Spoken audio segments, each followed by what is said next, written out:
Yo, what is up, you guys? My name is Burd, or Prestige Burd, leader of Prestige Films, and today I'm coming at you guys with a screen pumps / pan and crop tutorial. Today we're going to be using my no-name edit to work on. This is the raw clip with no sound effects, no effects whatsoever, just the initial editing of it. So yeah. Excuse me if my voice sounds a little weird. I have really bad allergies today, along with the fact that I'm sick. So yeah, let's just hop right into this. So I'm going to first show you guys what this initial edit looks like. Hold on a sec. Alright, so let's just watch what this initial edit looks like, so we have like a before and after to look at.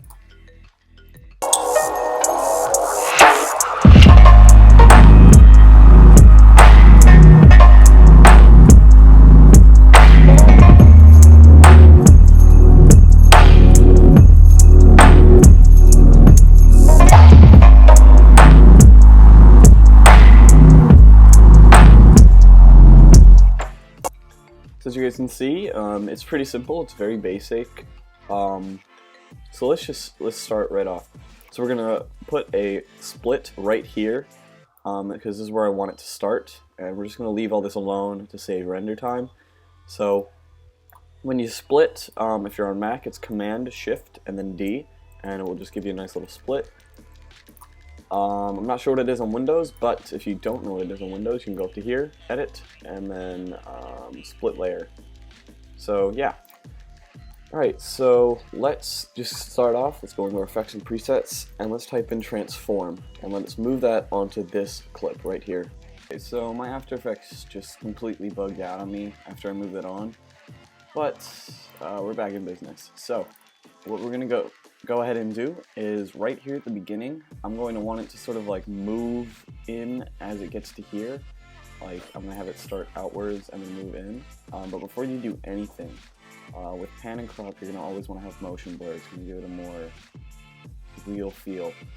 So for no name, we're going to go ahead and we're going to go over here to these little dots. That's the motion blur.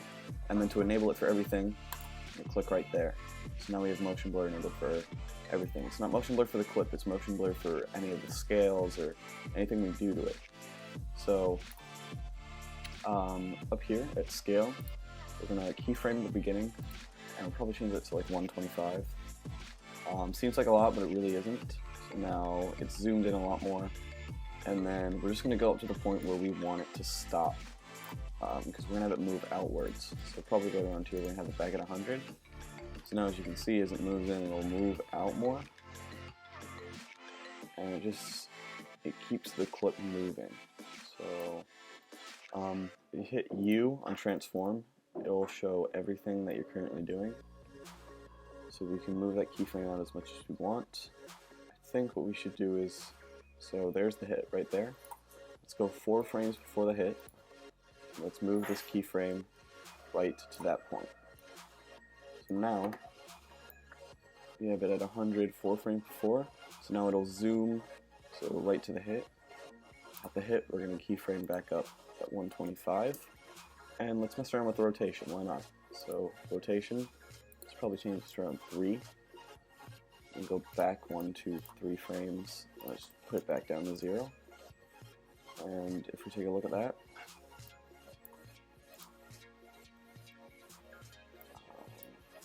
take a look at that real quick.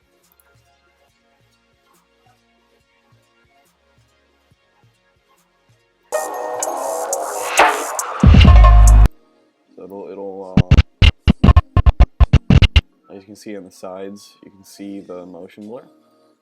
So boom, and then as he brings out the bolt is where the next hit is.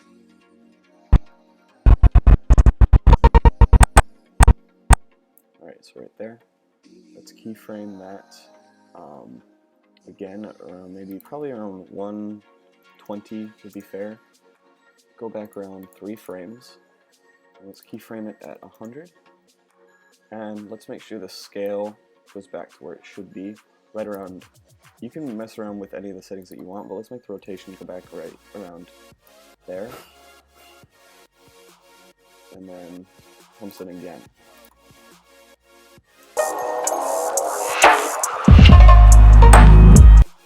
So the audio is definitely going to be off because the rendering is just weird on After Effects.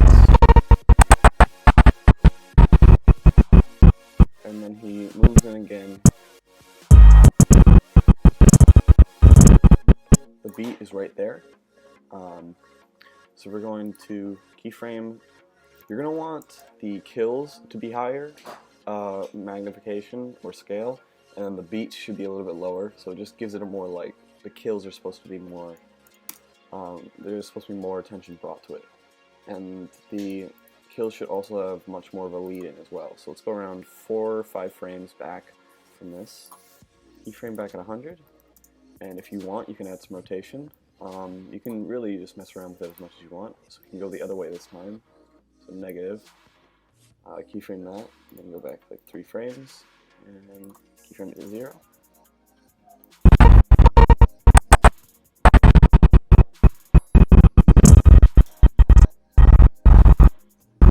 And then the beats right there, so let's keyframe that at 115, maybe 115.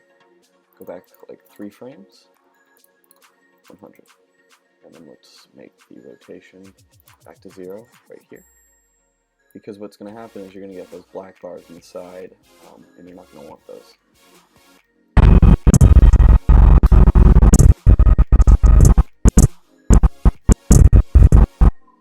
So 100 and then boom, right back up.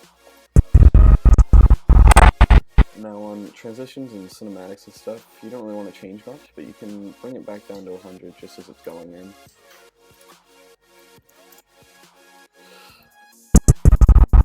It's going to look more like a screen pump if you have a 100 keyframe near it. It's going to be more like the screen's just going to pump out real quick. But if you don't want it to do that, and you just want it to like sort of come in, then you make the keyframe 100 farther out, and it will come in and it will stay there for a while and slowly move out. So let's see how that looks.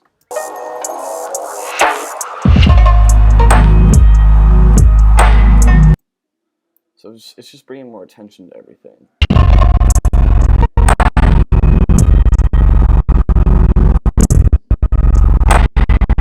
So you can mess around with pan and crop, and screen pumps aren't difficult. You can mess around with them as much as you want, do whatever you want to them. You can make them extremely magnified. Like if I wanted right here, I could just make this 150 and make it absolutely insane.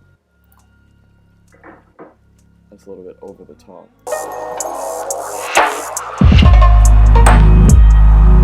See, it's just too much at those higher keyframes, but you can do whatever you want to it. It's just a matter of practice. You're gonna get better at it if you keep doing it.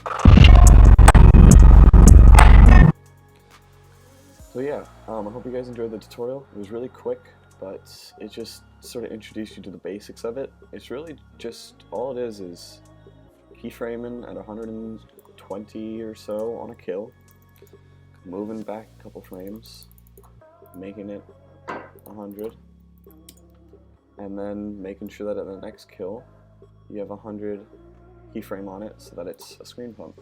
If you don't have that 100 keyframe, it's not going to work.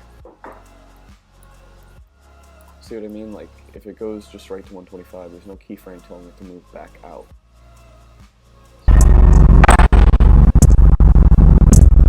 So yeah, hope you guys enjoyed, and I will see you guys later.